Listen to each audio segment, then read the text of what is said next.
inicio a esta ceremonia con los honores al presidente constitucional de los Estados Unidos mexicanos y comandante supremo de las Fuerzas Armadas.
Favor de tomar asiento. Preside esta ceremonia conmemorativa al 111 aniversario luctuoso de Francisco I. Madero, el presidente constitucional de los Estados Unidos mexicanos, licenciado Andrés Manuel López Obrador.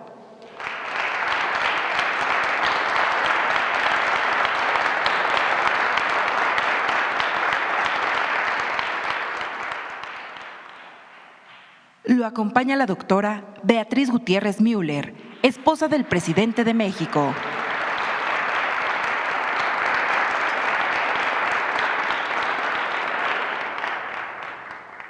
Y el maestro Héctor Vasconcelos.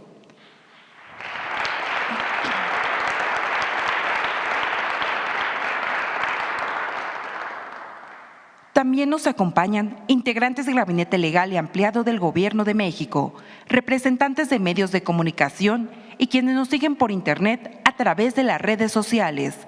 Reciban todos la más cordial bienvenida.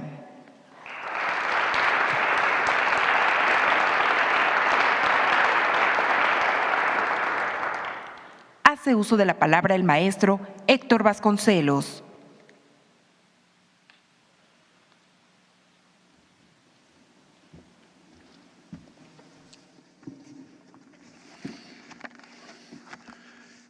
Señor Presidente de la República, doctora Beatriz Gutiérrez Müller, señoras y señores, es por demás decir a qué punto me honra haber sido invitado a participar en esta conmemoración. Se ha escrito que las revoluciones producen más monstruos que héroes, más tiranos que verdaderos reformadores. La Revolución Francesa generó el terror y a Robespierre. La Revolución de Octubre pronto derivó en la dictadura stalinista. Lo anterior es cierto, sin negar en absoluto los avances incuestionables que ambos movimientos generaron en sus respectivos países y para el mundo en general. El caso de México no es la excepción. Fueron muchos los generales y políticos que se enriquecieron desmedidamente, estableciendo cacicazgos y cotos de poder en nombre de la Revolución Mexicana de 1910. Pero si existe una figura de aquella gesta que, por el contrario, se distingue de los demás y se enaltece a lo largo del tiempo, ese hombre es Francisco I. Madero. Los más distintos enfoques historiográficos coinciden en reconocer, al menos, algunos rasgos de su biografía. Madero es la única figura revolucionaria de primer nivel que, yendo en contra de sus propios intereses personales y familiares, corrió todos los riesgos en pos de un ideal que consistía en que por primera vez en su historia México se convirtiera en una sociedad auténticamente democrática. Esta posibilidad provocó el antagonismo de las fuerzas más retrógradas de la sociedad, que por cierto se reunían para conspirar en la representación diplomática de una potencia extranjera. Tanto sus contemporáneos como historiadores posteriores siempre reconocieron lo genuino de su causa y su honestidad personal. Proveniente de una familia rica, su actividad política, lejos de enriquecerlo, lo empobreció. Después del trabajo precursor de los hermanos Flores Magón, Madero se convirtió en el iniciador de la Revolución Mexicana. José Vasconcelos se refería a él como el hombre más puro de la Revolución. Sus críticos lo atacan aduciendo que en sus objetivos Madero se limitó a la reforma de las prácticas electorales en menoscabo de los problemas sociales.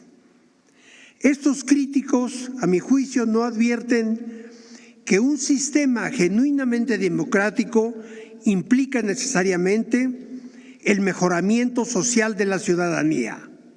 Pues ¿cómo aspirar a contar con ciudadanos responsables sin elevar sus niveles de información, educación y bienestar social? Por otra parte, a Madero no se le permitió sostenerse en la presidencia más que 15 meses. No sabemos cómo se habría desarrollado su gestión presidencial de haber contado con más tiempo. Otro aspecto en que los historiadores concuerdan: durante su brevísimo paso por la presidencia, Madero fue objeto de una feroz embestida por parte de la derecha histórica y, en general, de todos aquellos que sintieron que sus intereses y privilegios estaban en riesgo. Ante esa embestida, Madero reaccionó estableciendo el mayor clima de libertad de expresión y respeto a la opinión ajena que México había conocido en toda su historia. Para vergüenza suya, en ese linchamiento periodístico participaron célebres intelectuales, periodistas, caricaturistas e incluso artistas plásticos. México no habría de conocer un periodo de libertades civiles semejante hasta el advenimiento del actual gobierno. Es solo ahora cuando los críticos del régimen se expresan con la más plena libertad, incluso haciendo uso de la calumnia y la mentira, sin riesgo alguno para sus personas, sus trabajos o sus haciendas. Apreciemos las libertades que hoy disfrutamos y luchemos porque se mantengan en el futuro.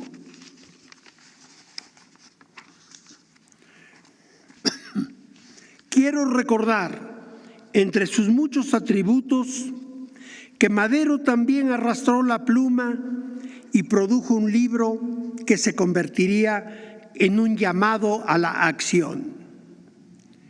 Texto fundamental para entender las inquietudes y frustraciones de aquel momento de nuestra historia. El libro La sucesión presidencial de 1910 se convirtió en lectura indispensable para todo el movimiento revolucionario y demuestra que Madero podía liderar tanto en la acción como con el pensamiento.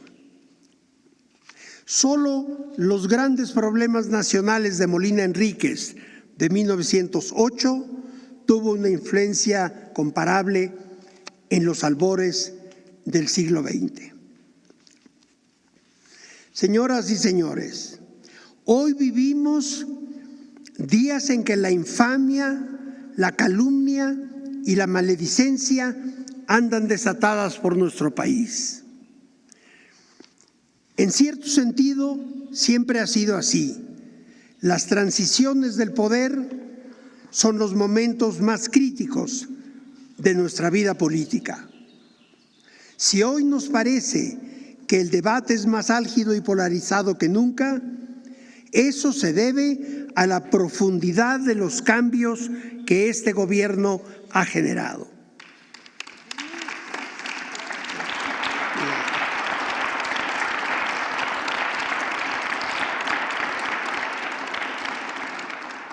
Pues no se trata de otra cosa que la confrontación de dos proyectos de país: el futuro prometedor versus el pasado desacreditado. Nuevamente, se trata no menos que de una nueva disputa por la nación. Hago votos porque en medio de la tormenta llevemos siempre en la conciencia, a manera de ejemplo, la sinceridad y la integridad de Madero por el bien de todos, pero en especial del pueblo de México. Muchísimas gracias por su atención.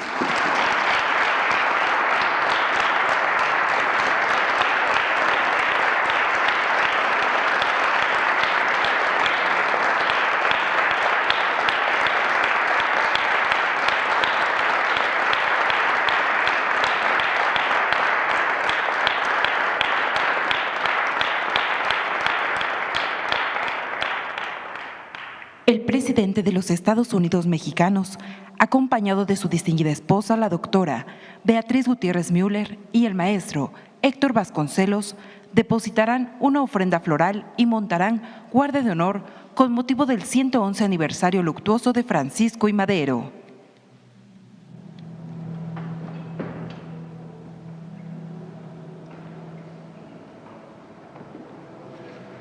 Les pedimos sean tan amables de guardar un minuto de silencio en honor a Francisco y Madero, apóstol de la democracia.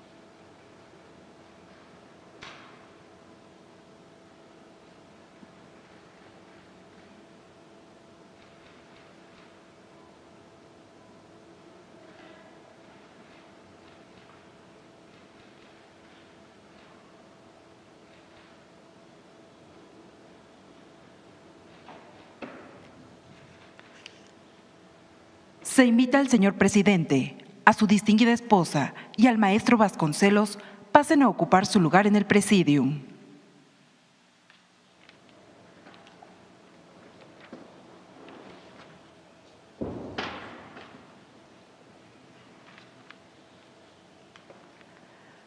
Finaliza esta ceremonia con los honores al presidente de los Estados Unidos mexicanos y comandante supremo de las Fuerzas Armadas. Se les invita a permanecer de pie para entonar nuestro himno nacional.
El presidente de México se dirige a la escolta de bandera para despedirse de nuestro lábaro patrio.